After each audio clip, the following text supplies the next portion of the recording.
Looks like the haters are getting ready for their big parade. You in? Oh, I'm in. I'm a total hater. While it does tie in with the first two games, in many ways inFAMOUS Second Son is a fresh start for the series, taking place years later with new characters on the fresh, rainy streets of Seattle. It's also on all-new hardware, serving as the first major exclusive since launch.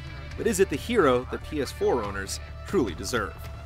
And for God's sake, don't touch anything! I'm gonna touch everything. A rebel at heart, Delsin Rowe's newfound abilities put him at odds with the DUP, a mercenary group formed to capture similarly gifted individuals. Even among the extraordinary, Rowe's powers are rare, allowing him to absorb new abilities from other conduits. And when a prison break leads the DUP to lock down Seattle, Delsin and his brother Reggie follow in search of a power that could help their ailing people. See? We're not all monsters. Spread the word. Delsin is a true mischief maker, never passing up the opportunity to make a wisecrack or trade banter with other characters, keeping affairs lighthearted and humorous. While better graphics don't necessarily result in better storytelling, Second Son benefits from lifelike facial animation, as expressive details communicate annoyance, frustration, relief, and so much more through subtle nonverbal cues. Listen, there might be another way that we can get to Augustine. What other way? Meanwhile, the developer's portrayal of Seattle is gorgeous, truly showing off the advantages of new hardware with sharp textures, long draw distances, and abundant particle effects. Time and weather shifts in accordance with the story, painting the city in different moods, and the typically wet pavement looks great, except for the fact that puddles don't react when you walk through them. Much of what makes the city stand out isn't tech, however, so much as its finely crafted locations, capturing the spirit of Seattle and bringing it to life with reactive pedestrians. Due to its open-world nature, there are times when you'll come across the odd bug or bump in performance, but such cases are fairly rare. You're the one that allowed that to happen. Fans of previous inFAMOUS games will certainly feel comfortable controlling Second Son, but Delsin's new moves aren't simply a palette swap for Cole's lightning. For one, the cover system has been done away with.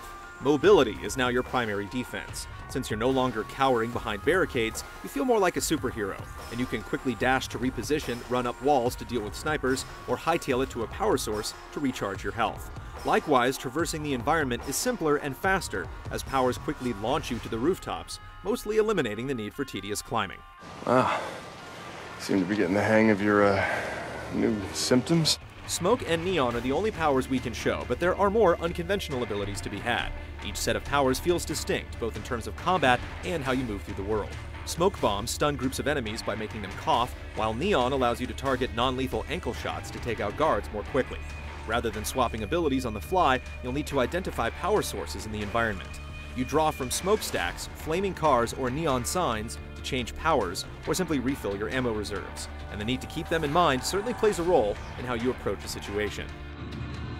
What does that even mean? After gaining each new element, you'll build your arsenal piece by piece. At first, the smoke dash is your sole ability, but as you find core relays, you unlock smoke shots, hovering, missiles, and more. To make further upgrades, you have to hunt down quadcopters flying throughout the city, shoot them down, and collect the blast shards within. Most of the upgrades you spend these glowing nuggets on merely boost efficiency, but the most significant ones change the nuances of your abilities based on karma. But I'm gonna be different, okay? I'm not there doing what they do. I'm there to save lives. I'm gonna be like Superman. With good karma, you can heal by dashing into smoke vents, or you can slow time while aiming with neon. With evil karma, you can execute a brutal dashing melee attack, or deliver a charge shot that turns enemies into ash. Your moral path also affects how often you can use the devastating karmic bomb attacks, with evil requiring you to kill in quick succession, while good allows you to fill your meter more patiently. You should make your choice to be good or evil right at the start of the game. It doesn't pay to be wishy-washy, and if you move too far in the opposite direction, you'll be demoted, losing access to some of the powers you've unlocked. Whether you subdue or execute enemies plays a big part in earning good or evil karma. And there are also karmic opportunities around the city, such as silencing street musicians or busting drug dealers. Most significant are major choices you make in the course of the story, not only altering the tone the plot takes, but in some cases, providing alternate missions based on your choice. A first run through the game lasts about 12 to 15 hours, but you may want to play again to see how the powers and story differ on the other side. I got this whole thing figured out, okay? We hit the town, we load up at the all-you-can-leech conduit power buffet, We maybe swing by the Space Needle, always wanted to see it, and then we're back home to save some lives. The story provides a strong narrative anchor to guide you through the game, but your encounters with the DUP lack a sense of diversity.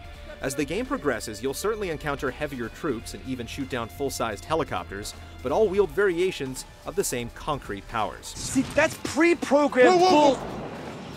Shit. Likewise, the majority of content outside the main story isn't all that interesting. The map is split into various districts, and it's your task to clear them of DUP presence by attacking bases, finding audio logs, identifying undercover agents, and so on. Once you've tackled the majority of these objectives in a zone, you can then bait the troops into a district showdown, defeating them to unlock a fast travel point.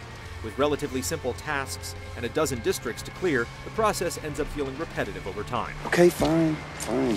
Do it your way. The one interesting and innovative outlier is the Paper Trail side quest, which you can begin online even before you start playing the game. From your browser, you examine fake corporate web pages, take strange quizzes, and peek at confidential documents. Then, in-game, you chase a conduit leaving a trail of origami, examine a crime scene, and find clues to link back to your online account.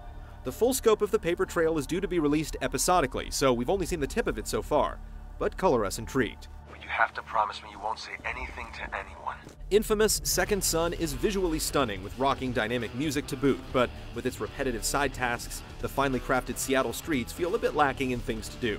Nevertheless, the game's characters and core story arc hold strong. The varied and eccentric powers give you a lot to experiment with, and you truly feel like a superhero, with the city at your fingertips. Right? And of course, the only downside being that, Nope, can't think of anything. This is pretty freaking awesome.